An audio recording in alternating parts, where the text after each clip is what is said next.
Hoy vamos a meternos de lleno en un documento que imagina una Cuba muy diferente, al menos en uno de sus pilares fundamentales. Así es. Tenemos sobre la mesa el capítulo 9 del texto Cuba 2026, el Protocolo de la Calma. Un texto bastante denso. Y la misión que nos hemos propuesto es entender el plan que presenta para desmantelar y reconstruir de cero todo el sistema de salud y seguridad social. El documento es muy directo, Lo describe como el paso de un modelo de fachada y propaganda a uno centrado en la dignidad. Vamos a explorar 6 áreas clave: cómo despolitizar la medicina, resolver el desabastecimiento de fármacos, crear un nuevo sistema de pensiones, el papel de los seguros, la atención a los más vulnerables y la medicina preventiva. Es, en esencia, un manual de demolición y construcción al mismo tiempo. El punto de partida del texto es una crítica muy severa al sistema actual. Lo califica de monopolio estatal ineficiente, Politizado y, en última instancia, colapsado. Lo que propone es una transición a un modelo mixto, donde conceptos como derechos individuales, competencia y autonomía profesional son los cimientos. para reconstruir no solo hospitales, sino la confianza. Sobre todo la confianza. Bueno, empecemos por el primer pilar, que el documento llama Operación Sanar con Dignidad.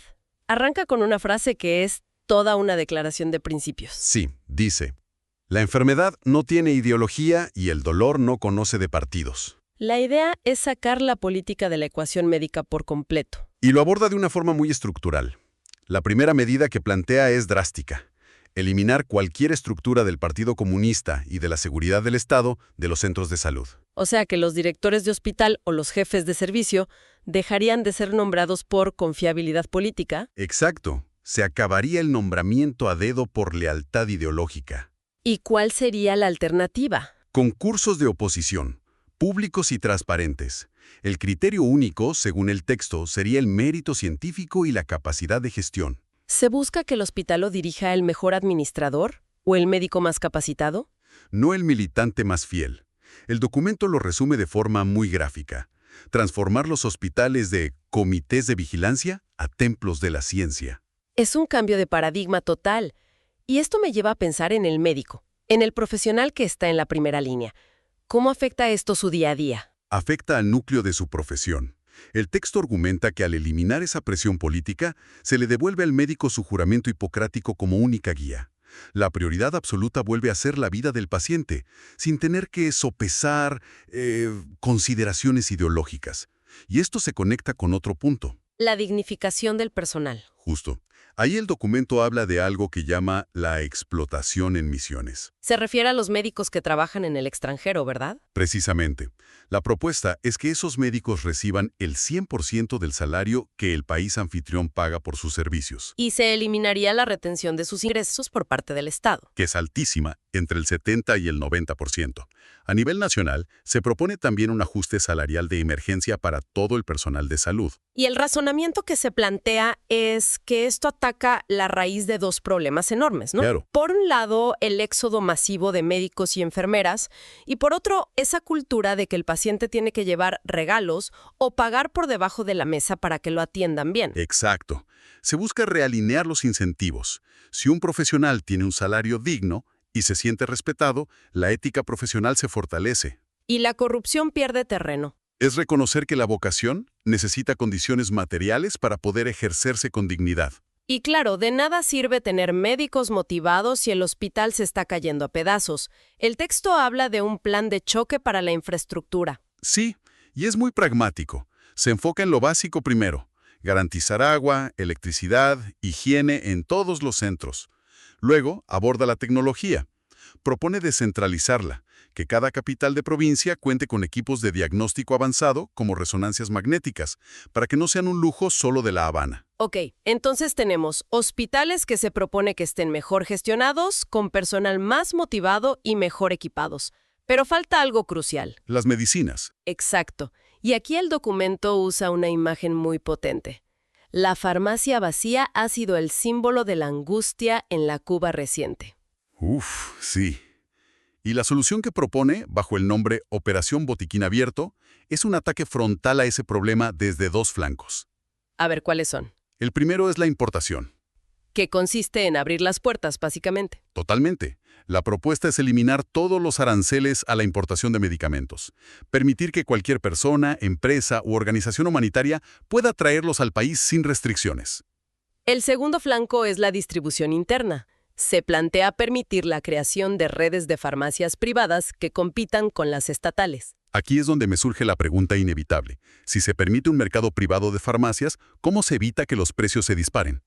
¿Menciona el texto algún tipo de control? Es una pregunta fundamental, y el texto la aborda.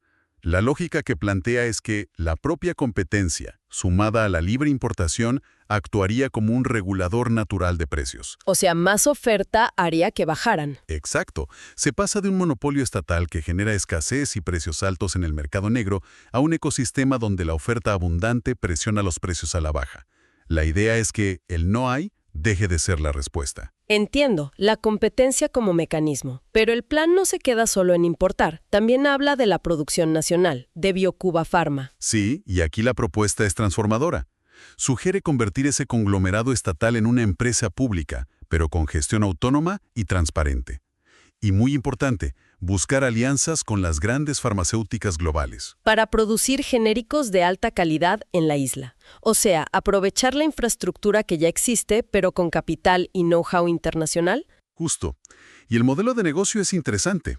Una parte de esa producción iría al mercado interno a precios subsidiados, garantizando el acceso. El resto se exportaría. Y con esas divisas se moderniza la industria y se compra más tecnología. Se crea un círculo virtuoso. Hablando de tecnología, el texto es muy específico sobre cómo actualizar los equipos de los hospitales. Menciona un sistema de leasing. Sí, un arrendamiento internacional. En lugar de hacer desembolsos gigantescos de capital para comprar equipos, se propone arrendarlos a los grandes fabricantes como Siemens o Philips. Esto garantizaría una actualización tecnológica constante y, crucialmente, el mantenimiento. Se crearía un Centro Nacional de Mantenimiento Biomédico para eso. Se acabaría con la imagen del equipo millonario arrumbado por una pieza rota. Esa es la idea. Bien, hemos hablado de médicos, hospitales, medicinas, pero hay otro pilar del bienestar que el texto aborda con una dureza tremenda: la vejez. Uf. Describe la situación de los jubilados con una frase lapidaria: el retiro se convirtió en una condena a la miseria. Es que la Operación Retiro con Honor, como la llama, es quizás la reforma más profunda de todo el capítulo. Propone un cambio absoluto del sistema de pensiones. Empieza con una medida de emergencia. ¿Qué sería? Un ajuste inmediato de todas las pensiones actuales para que, como mínimo, cubran el costo de la canasta básica familiar. Pero lo más importante es cómo protegerlas en el futuro. Propone una indexación mensual basada en el índice de precios al consumidor, el IPC. Expliquemos eso en términos sencillos. ¿Qué significa indexación mensual por IPC? Es un escudo antiinflación en tiempo real. En palabras simples, si en un mes el costo de la vida sube un 5%, la pensión sube automáticamente un 5% al mes siguiente. Para que el dinero no pierda su poder de compra. Exacto, que es lo que destruye la calidad de vida. Eso es para la emergencia, pero el documento habla de un sistema completamente nuevo a largo plazo. Así es. Propone una transición desde el actual sistema de reparto, que el texto califica de quebrado, a uno de capitalización individual. A través de la creación de administradoras de fondos de pensiones, las AFP. Un concepto que puede generar debate, sí. ¿Cómo funcionaría en el modelo que se propone? La diferencia filosófica es total. En el sistema actual, el dinero de los trabajadores va a una bolsa común del Estado.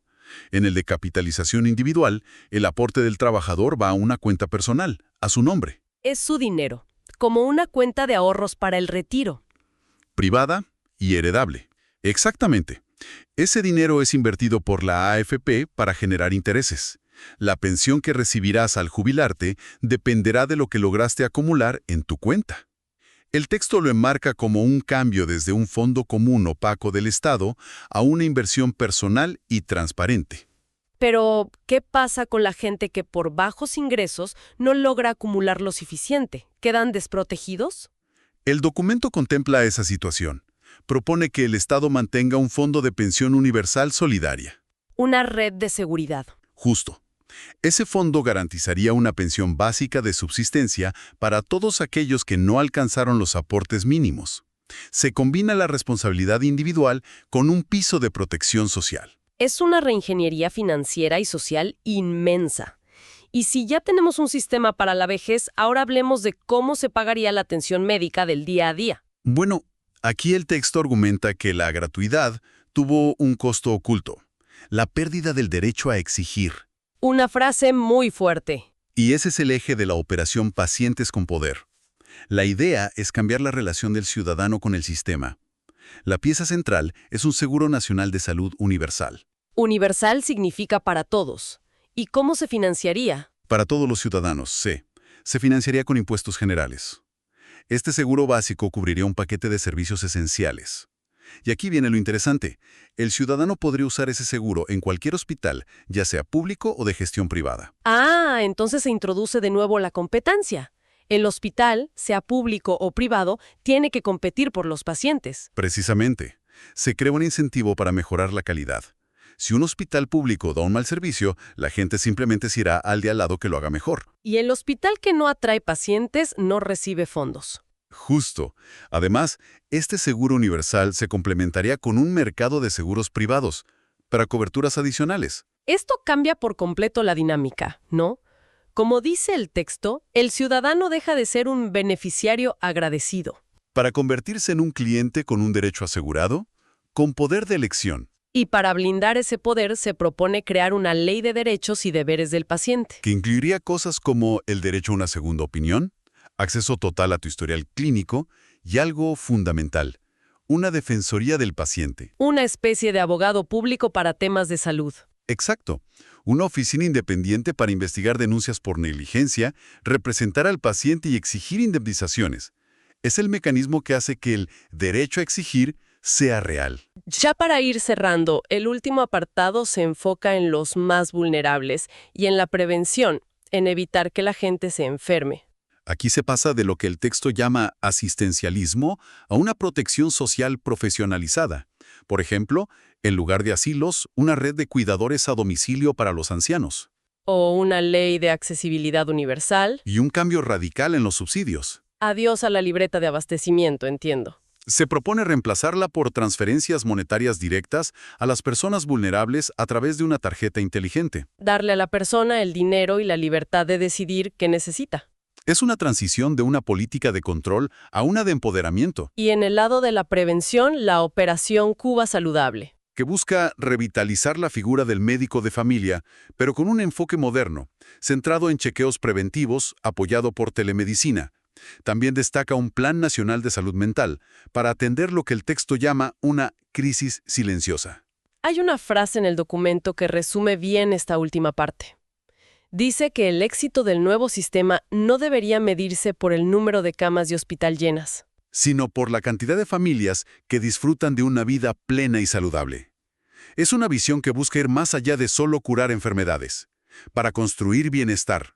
Entonces, si damos un paso atrás y miramos el cuadro completo, el plan es un rediseño total. Se aleja de un modelo centralizado y politizado. Para abrazar uno mixto, que se apoye en la competencia, la responsabilidad y los derechos del individuo. Todas las piezas están interconectadas. Es un ecosistema. Exacto. Una pensión digna alivia la carga familiar. Un sistema de seguros empodera al paciente. Un abastecimiento estable de medicinas devuelve la tranquilidad. No son parches aislados. El texto los presenta como los engranajes de un nuevo contrato social. Totalmente. Y el final de la lectura, más allá de todos los detalles técnicos, queda flotando una pregunta. El documento es un manual de cómo hacerlo, pero nos deja pensando en algo más profundo, sobre el rol del Estado. Sobre ese equilibrio, siempre delicado, entre garantizar una red de seguridad social que no deje a nadie atrás y, al mismo tiempo, maximizar la libertad de elección del individuo. El texto ofrece una fórmula, pero la pregunta de fondo permanece. Así es. Exacto. ¿Y qué se necesita, más allá de dinero y leyes, para que un sistema de salud no solo cure los cuerpos, sino que también restaura algo mucho más frágil? La confianza de la gente en que su vida, su bienestar, es de verdad la prioridad absoluta. Es una reflexión que se queda con nosotros mucho después de cerrar el documento.